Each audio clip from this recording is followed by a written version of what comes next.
gentlemen, for tonight only, before you leave, a very, very, very special moment. I'd like to introduce you to Annie. Annie's in the back, taking off her winter clothes.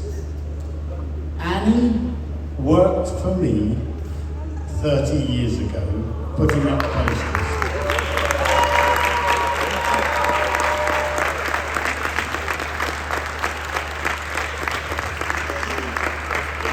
Annie was 70 then, and she's 100 years old this August.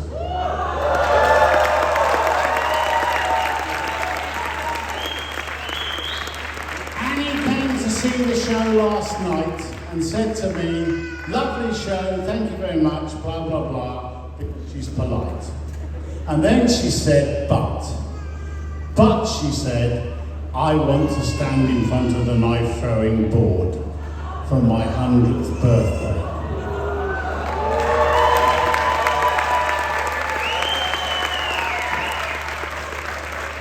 Ladies and gentlemen, for tonight, and tonight only,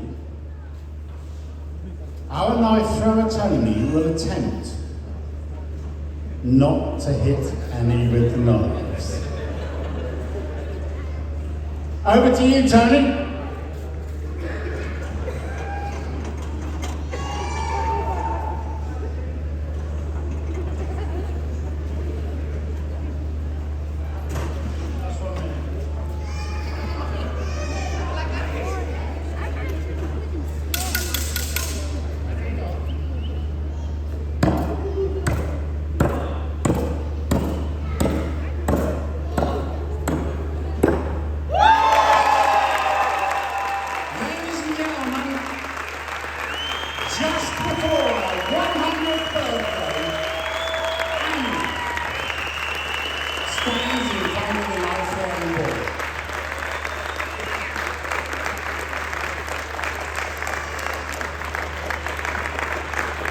Thank you very much and good night.